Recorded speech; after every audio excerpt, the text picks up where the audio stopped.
Notre invité à présent, le chef économiste de Natixis, Patrick Artus. Bonjour Patrick.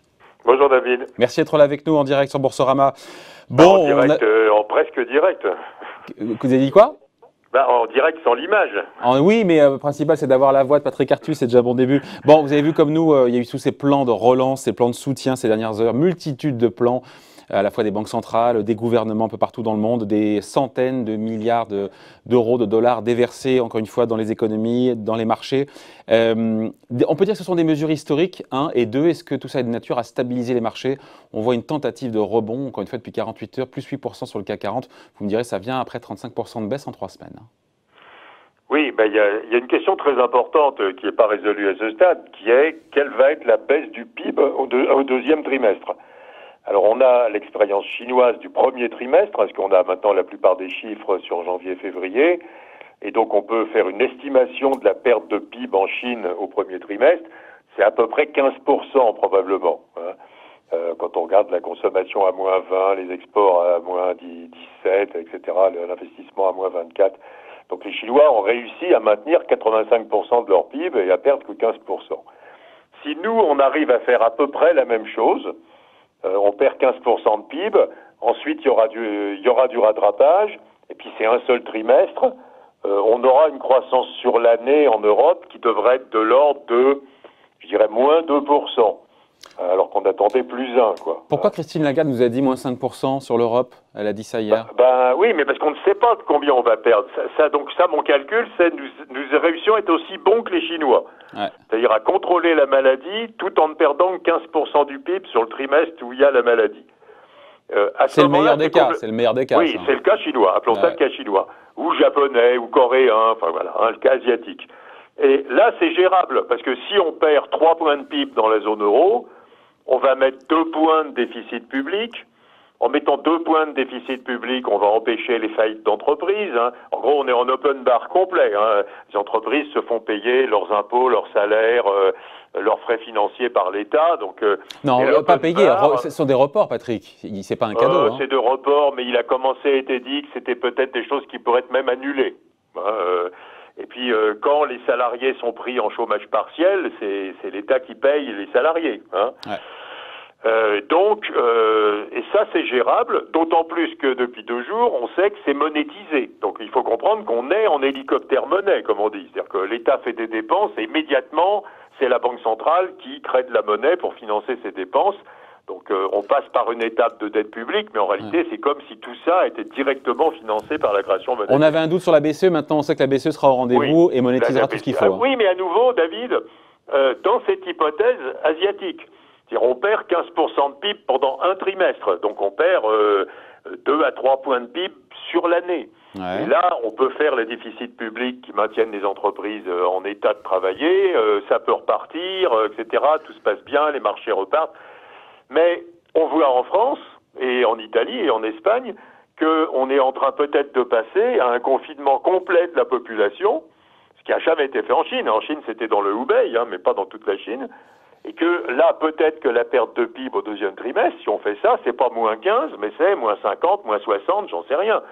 Et là, c'est plus gérable. Si on perd la moitié du PIB parce que tout le monde est à la maison, et qu'il n'y a plus que l'agroalimentaire, la distribution, le transport et l'énergie qui marchent, en gros, on va perdre sur l'année 12 points de PIB et on ne peut pas faire 12 points de PIB de déficit public. Donc le vrai sujet, c'est notre capacité à arrêter la maladie tout en ne perdant que 15% du PIB. Et on voit bien que le gouvernement, dans tous les pays, commence à se gratter la tête en disant, d'une part, j'ai les médecins qui me disent tout le monde doit rester à la maison, il faut confiner de façon extrêmement dure si vous voulez que ce confinement ne dure pas très longtemps. Mais à ce moment-là, on perd tout le PIB. Et on peut pas, à ce moment-là, être en open bar, quoi. L'État peut pas prendre le PIB à sa charge. C'est pas possible, même si c'est monétisé. Et même si c'est sur un trimestre. Mais même sur un trimestre. Si le PIB, il est à moins 50, il faudrait mettre 50 points de PIB de dépenses publiques pendant un trimestre. Ça fait 12 points sur l'année. On ne peut pas faire passer le déficit public de la France de 2 à 14% du PIB. Mais c'est transitoire. C'est transitoire, Patrick, dans ces cas-là. Ah, même transitoire. Enfin, il y a une limite à un déficit public, même monétisé. D'abord, un déficit public monétisé suppose que des individus acceptent de détenir la monnaie qui est créée. Et si on se met à créer des montagnes de monnaie, cette monnaie, les gens accepteront pas de la détenir. Donc même si la BCE joue pleinement son rôle, on ne peut pas faire face à la disparition du PIB. Quelle que soit la volonté d'empêcher Patrick, les catastrophes. C'est bien ce scénario vers lequel on semble aller, le scénario à la Non, chinoise. c'est pour ça que la communication du gouvernement est ambiguë. Parce que la communication du gouvernement, il y a plusieurs ministres qui l'ont dit, elle est si vous ne pouvez pas travailler à distance de chez vous, vous devez aller travailler et votre employeur doit prendre toutes les précautions qui s'imposent. Pour l'instant, on en est là. On n'est pas dans une communication qui est vous n'avez pas le droit du tout d'aller travailler. Ça pose des problèmes. Tout ça pose des problèmes théoriques d'économie d'ailleurs assez intéressants. On vient de voir que, on a vu en début de semaine que tant que la BCE n'était pas intervenue, les taux d'intérêt montaient en Europe et aux États-Unis. Et là, ça devenait inquiétant parce qu'à la fois d'avoir des marchés actions qui s'effondrent. Même en France et en Allemagne. Ce qui voulait dire que même les pays, et même aux États-Unis, le taux d'intérêt était monté à 2% aux États-Unis le 10 ans. Ce qui voulait dire que même dans les pays les plus solides, on atteignait la limite des finances publiques. Alors maintenant que la Réserve fédérale et la BCE sont venues, ce problème de taux, il a été réglé. Il est vraiment réglé ? Oui, parce qu'en réalité, côté européen, ce que la BCE, le nouveau programme de la BCE, il est quand même extrêmement intéressant parce qu'il lui permet d'acheter le pays qu'elle veut acheter. Elle n'est plus tenue par les règles, vous savez, les clés de répartition de capital. Les règles de répartition de capital. Ça, c'est fini. C'est complètement flexible. On achète la juridiction qu'on veut dans le jargon de la BCE. On avait déjà fait ça dans la crise de 2009. Et donc, ça permet à la BCE de n'acheter que de l'Italie et de la Grèce. Parce que l'autre nouveauté, c'est qu'elle peut aussi acheter de la Grèce. Et donc, s'il y a un problème avec les taux italiens, la BCE achètera l'essentiel de son programme sur l'Italie. Là, elle a le droit de le faire. Ce qui est bien plus efficace que le quantitative easing où elle devait acheter tous les pays. Donc, on a quelque chose on peut dire que les spreads de taux en Europe sont sous contrôle. Donc, on a éteint encore un petit morceau d'incendie. On a enlevé le risque de dette, de crise des dettes. C'est pas rien, c'est pas rien. Voilà. Mais à nouveau, j'en reviens à mon point d'avant, ceci sous l'hypothèse que l'augmentation des déficits publics, c'est quelques points de PIB. Vous mettez le curseur à quel endroit, Patrick, aujourd'hui? C'est très compliqué. Je n'en sais rien. Mais je ne sais pas. Pour l'instant, tout le monde travaille, vous avez vu les prévisions qui sortent ici ou là, tout le monde travaille sur l'idée qu'on va augmenter les déficits publics de quelques points de PIB.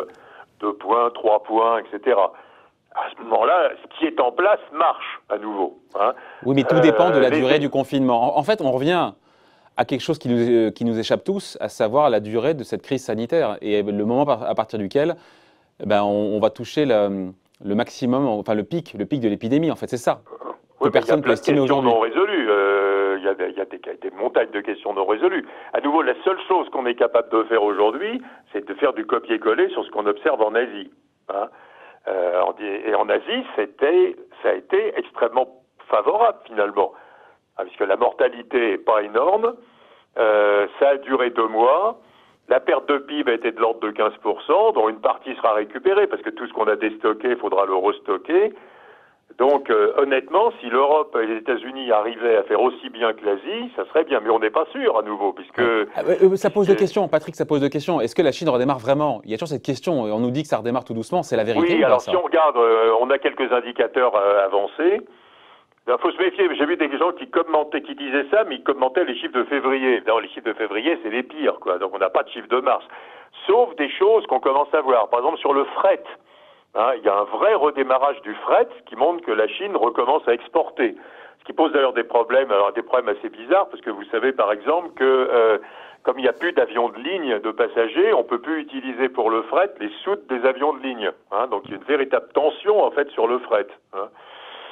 Et donc, comme on voit le fret repartir, aussi bien le fret aérien que le fret maritime, on se dit que l'économie chinoise est vraiment repartie. Voilà. Non, je pense que c'est vrai. Je pense que la Chine, alors, ça sera pas 100% à nouveau toujours en mars, puisque d'abord le Hubei est toujours pas rallumé, mais on voit en Chine que ça repart vraiment. Mais nous, on ne sait pas, quoi, parce que et à nouveau, si on est dans une logique de confinement très très stricte, on va perdre beaucoup plus de PIB que ce que la Chine a perdu. Parce que nous, c'est à l'échelle d'un pays. Voilà. Ah, parce que le Hubei, en gros, c'est la taille de la France, quoi. Hein, c'est 60 millions d'habitants, si mes souvenirs sont corrects. Et donc, si on ferme la zone euro, le PIB de la zone euro, il va baisser de beaucoup plus de 15%. Et là, ce qui a été organisé, je suis pas sûr que ça marche. D'ailleurs, donc, ce qui est organisé colle avec l'idée qu'on a quoi, un mois de confinement? Oui, non, mais à la chinoise, c'est-à-dire 2 mois avec moins 15% de PIB. Hein, oui, sauf que la Chine a confiné, encore une fois, 75 millions d'habitants sur 1,3 milliard et pas entièrement le pays. Mais c'est un problème. Si les Français suivaient les directives du gouvernement, ceux qui ne peuvent pas travailler à distance sont censés aller travailler aujourd'hui dans les directives du gouvernement. Hein. Ouais.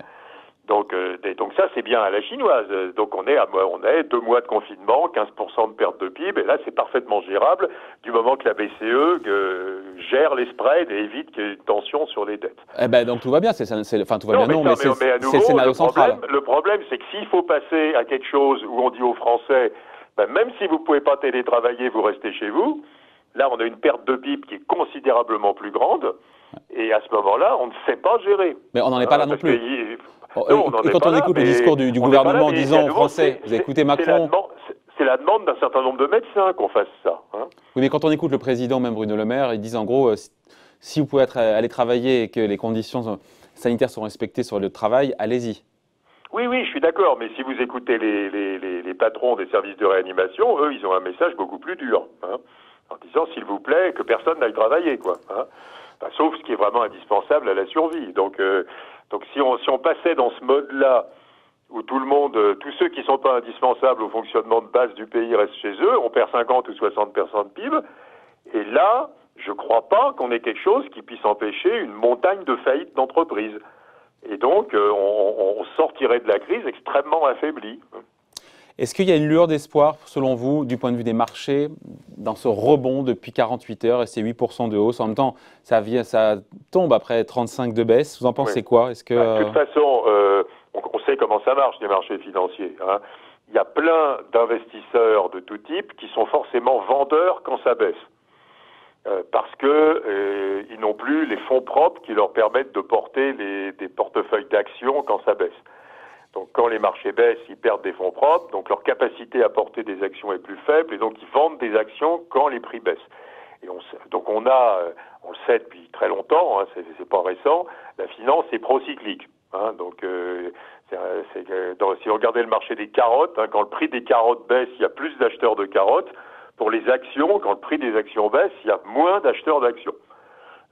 Donc ça crée un surajustement monstrueux des marchés, dans les deux sens d'ailleurs. Hein. Et il y a très peu d'investisseurs qui ont les mains libres, en fait, pour acheter quand ça baisse. C'est quelques hedge funds, voilà, ou quelques family office, ou quelques banques privées, mais c'est la masse des grands investisseurs régulés est vendeuse à la baisse. Et donc, quand ça remonte, au contraire, ces investisseurs régulés reprennent des marges de manœuvre, hein, puisque leurs fonds propres remontent, et donc ils peuvent redevenir acheteurs. Alors, est-ce qu'il y a un cercle vertueux qui s'est enclenché depuis 48 heures? Je sais pas, ça me paraît tôt. Ça paraît tôt. Si on regarde la Chine à nouveau, je suis désolé de faire ça tout le temps, mais c'est la seule chose qu'on sait faire aujourd'hui, c'est de copier la Chine. Le marché action en Chine, il s'est effondré au troisième trimestre la troisième semaine de janvier. Et il est resté très bas pendant un mois, puis il a remonté très fortement. Et en fait, il a remonté au moment où la courbe des cas s'est retournée. C'est le pic de l'épidémie. Mais ça me semble évident, Patrick. Je me dis qu'il y a juste cette inversion de la courbe. Je ne vois pas comment le rebond peut tenir tant qu'on n'a pas atteint ce moment de pic de l'épidémie. Ou qu'on est certain qu'il va avoir lieu, quoi. Je veux dire. Mais pour l'instant, on sait que tous les médecins nous disent qu'on en est loin. Hein. Et qu'au contraire, on est dans la partie où ça monte très vite. Mais à supposer que ce soit dans un mois ou deux, le pic de l'épidémie, dans 4 semaines, 6 semaines, c'est-à-dire qu'on va vivre encore cette hyper-volatilité pendant 4 à 6 semaines? Ça veut dire que c'est trop tôt, là, la remontée, elle est trop tôt dans le cycle de la maladie, quoi.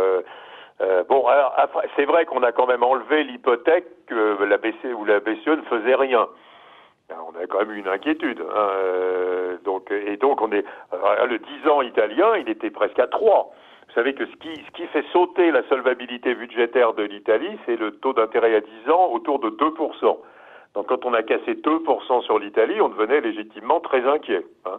Donc là, on est repassé en dessous de 2%, donc c'est quand même un très grand soulagement par rapport à là où on était en début de semaine.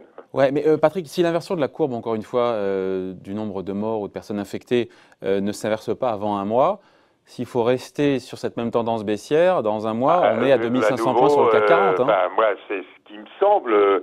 Après, il y a beaucoup de choses fines à faire, hein, parce qu'évidemment, il y a des entreprises qui... sont, on peut pas dire profiter de cette crise, c'est horrible, mais enfin, tout ce qui est commerce électronique, tout ce qui est santé, etc. Effectivement, il n'y a pas de raison d'être négatif sur ces entreprises. Mais honnêtement, moi, ce qui s'est passé en Chine me paraît plus raisonnable, c'est-à-dire cette espèce de parallélisme entre le marché boursier et la gravité de l'épidémie. Et à partir du moment où on a vu que le nombre de cas diminuait, les gens sont redevenus plus optimistes. Et comme à ce moment-là, il y a des montagnes de liquidités, regardez ce qui se passe sur les ETF monétaires ou les fonds monétaires, il y a des montagnes de cash qui sont accumulées. Cette montagne de cash rebascule en action. Moi, ça me paraît un peu tôt aujourd'hui dans le cycle de la maladie, quoi. Donc, selon vous, ce rebond actuel des indices boursiers ne tiendra pas? Mais à nous, oui, enfin à cela près qu'on a quand même enlevé une hypothèque qui était qu'il y ait en plus une crise de la dette publique en Europe, quoi. Hein. Donc on a quand même enlevé une crise de plus. Il faut quand même se rappeler le parallélisme. Hein. En 2008-2009, on a eu une crise des subprimes. Pour l'Europe, elle est exogène. Enfin, elle vient des États-Unis, cette crise au départ. Hein. Et donc, l'Europe récupère la crise des subprimes. Et les États européens, en réponse à cette crise, mettent une énorme dette publique, beaucoup de déficit public, et ça déclenche la crise de la zone euro en 2010, qui est une crise de l'excès des dettes publiques des pays périphériques.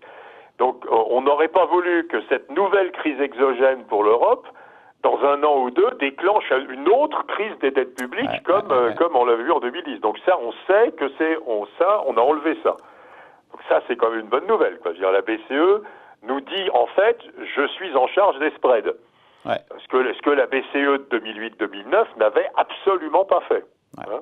Il a fallu attendre la BCE, il a fallu attendre whatever it takes, hein, pour que la BCE dise je suis en charge des spreads. Donc la BCE nous dit aujourd'hui je suis en charge des spreads. Donc il n'y aura pas une autre crise qui s'ajoute à la crise, quoi. Ouais. En tout cas, pour vous, ce rebond des marchés actions arrive trop tôt par rapport à l'évolution de la courbe épidémique. J'ai peur que ce soit un peu tôt. Mais à nouveau, j'en sais rien, parce que on n'a pas tellement l'habitude. Hein.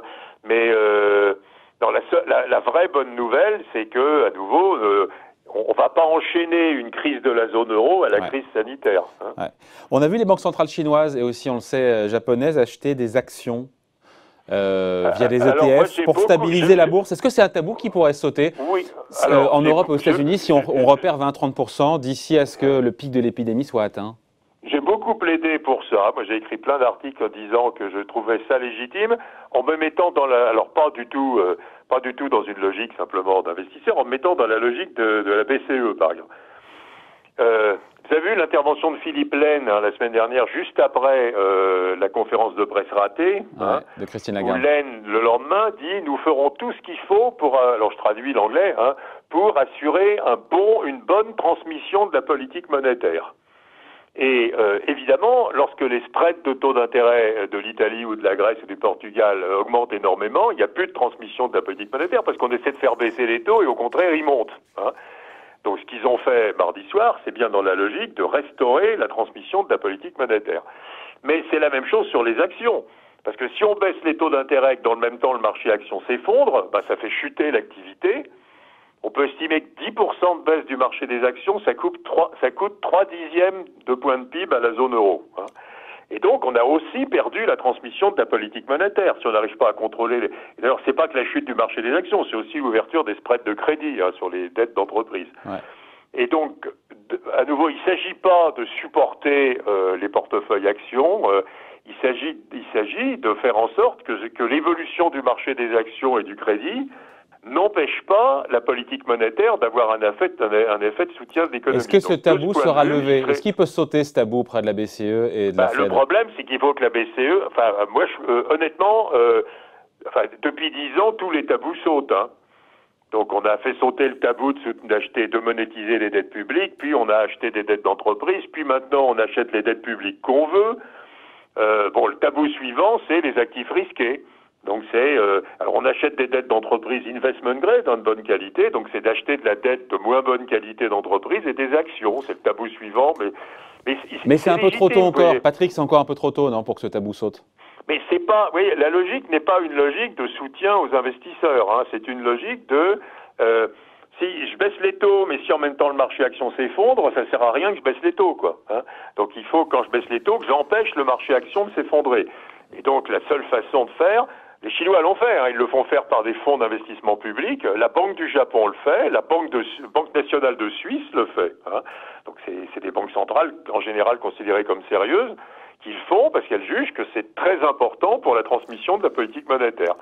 Donc je pense que si il s'avère que la crise est plus grave que ce qui est aujourd'hui dans les prévisions des uns ou des autres et qu'il faut passer à une étape de plus, la BCE pourrait passer au stade où elle achète des actifs risqués. Bon, je ne vous demande pas où sera le CAC 40 dans 15 jours, 3 semaines, vous ne savez pas, personne ne sait, honnêtement.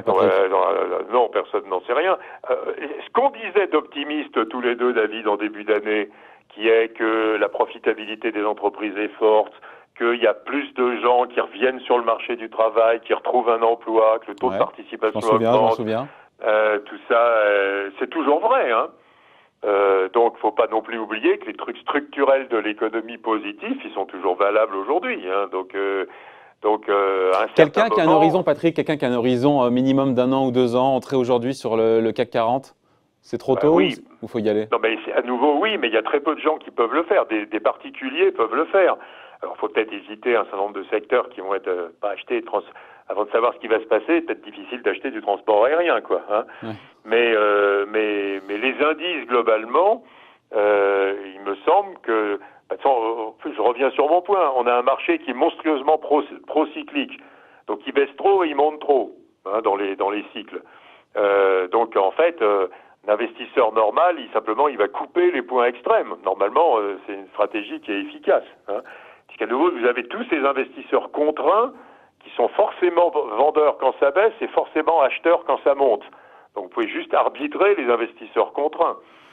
Bon, on se reparle dans les prochains jours, prochaines semaines. Hein. Merci beaucoup, Patrick. Ça marche, David. Patrick Artus, donc chef économiste de Natixis. Bonne journée, bye.